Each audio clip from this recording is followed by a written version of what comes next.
आज के इस लव सीरीज में मैं अमित गोस्वामी सेंट्रल न्यूज में आप सभी का बहुत बहुत स्वागत है। दोस्तों, आज के इस वीडियो में मैं अमिताभ और रेखा की प्रेम कहानी को लेकर के आया हूँ। यह एक ऐसा प्रेम कहानी है जो कल भी था, आज भी है और हमेशा रहे। जी हाँ दोस्तों, यह कल भी था, आज भी है और हमेशा रहेगा। लेकिन आखिर क्या हुआ? इतनी मोहब्बत के बावजूद रेखा और अमिताभ को अलग होना पड़ा।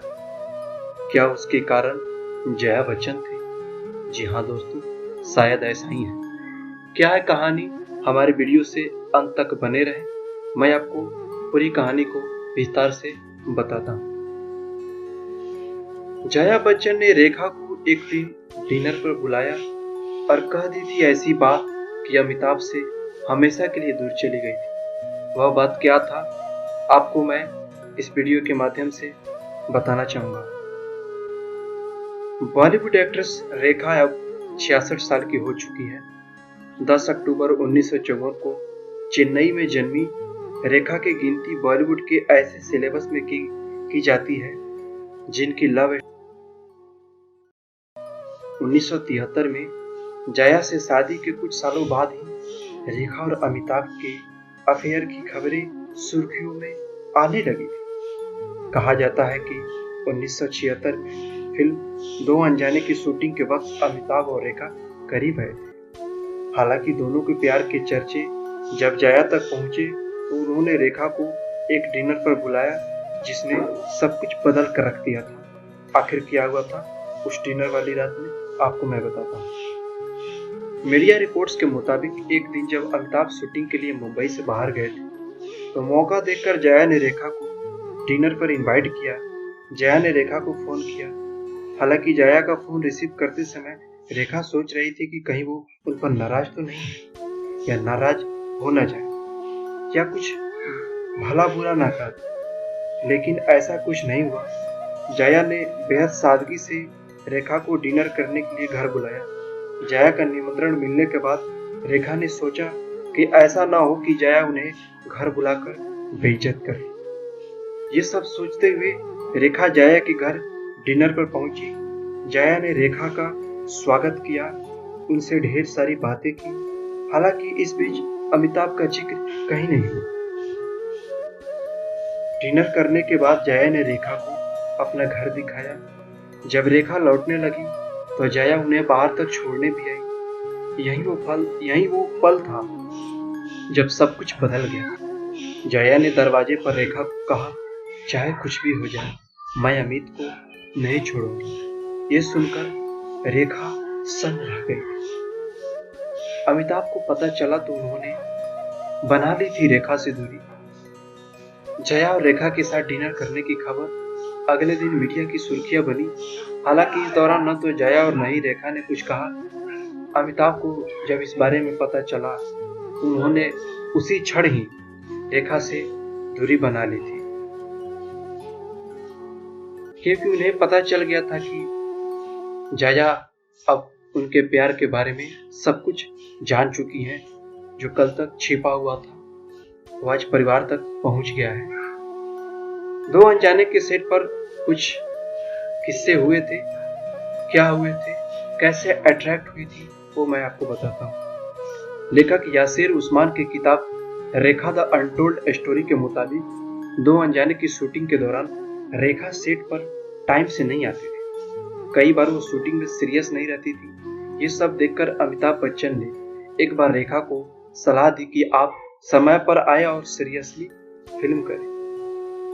बस अमिताभ की ये बात रेखा को इतनी अच्छी लगी कि उन्होंने सेट पर न सिर्फ टाइम से आना शुरू किया बल्कि इस वाक्य के बाद रेखा अमिताभ की तरफ अट्रैक्ट भी होने लगी थी और सीरियसली पार्टिसिपेट भी करने लगी थी अपने सारे शूटिंग में। सिलसिला के बाद भी रेखा और अमिताभ नहीं दिखे। शायद यह किस्सा उनकी घरेलू है। शायद उनकी नजदीकियों को देख करके इस नज़दीकी को अनुमान लगाते हुए आभास करते हुए जया बच्चन ने शायद उनको मना किया था कि अब वे पारिवारिक जाल में अपने समय को बिताएं और उनके जीवन में जो प्रेम कहानी है उससे बचने की कोशिश करें। 1981 में यश चोपड़ा ने जया, अमिताभ और रेखा के रिश्ते को लेकर ये फिल्म सिलसिला बनाई थी। इस फिल्म में अमिताभ रेखा आखिरी बार साथ दिखे थे। तब से अब तक ये दोनों कभी ऑन स्क्रीन साथ में नहीं दिखे। ऑफ स्क्रीन भी एक दूसरे के सामने आने से बचते हैं। हालांकि कहा जाता है कि सिलसिला फिल्म में जो कहानी बनाई गई है इन दोनों के जीवन से हूबहू मिलती है। दोस्तों, अगर आप मेरे चैनल पे नए हैं तो मेरे चैनल,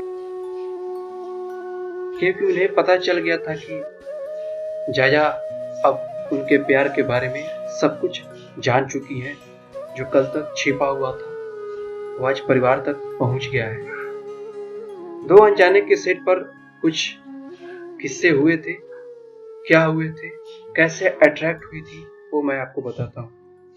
लेखक यासिर उस्मान की किताब रेखा द अनटोल्ड स्टोरी के मुताबिक दो अनजाने की शूटिंग के दौरान रेखा सेट पर टाइम से नहीं आती थी। कई बार वो शूटिंग में सीरियस नहीं रहती थी। ये सब देखकर अमिताभ बच्चन ने एक बार रेखा को सलाह दी कि आप समय पर आए और सीरियसली फिल्म करें। बस अमिताभ की ये बात रेखा को इतनी अच्छी लगी कि उन्होंने सेट पर न सिर्फ टाइम से आना शुरू किया बल्कि इस वाक्य के बाद रेखा अमिताभ की तरफ अट्रैक्ट भी होने लगी थी और सीरियसली पार्टिसिपेट भी करने लगी थी अपने सारे शूटिंग में। सिलसिला के बाद भी रेखा और अमिताभ नहीं दिखे। शायद यह किस्सा उनकी घरेलू है। शायद उनकी नजदीकियों को देख करके इस नज़दीकी को अनुमान लगाते हुए आभास करते हुए जया बच्चन ने शायद उनको मना किया था कि अब वे पारिवारिक जाल में अपने समय को बिताएं और उनके जीवन में जो प्रेम कहानी है उससे बचने की कोशिश करें। 1981 में यश चोपड़ा ने जया, अमिताभ और रेखा के रिश्ते को लेकर ये फिल्म सिलसिला बनाई थी। इस फिल्म में अमिताभ रेखा आखिरी बार साथ दिखे थे। तब से अब तक ये दोनों कभी ऑन स्क्रीन साथ में नहीं दिखे। ऑफ स्क्रीन भी एक दूसरे के सामने आने से बचते हैं। हालांकि कहा जाता है कि सिलसिला फिल्म में जो कहानी बनाई गई है इन दोनों के जीवन से हूबहू मिलती है। दोस्तों, अगर आप मेरे चैनल पे नए हैं तो मेरे चैनल को सब्सक्राइब जरूर कीजिएगा। मिलते हैं फिर नए वीडियो के साथ।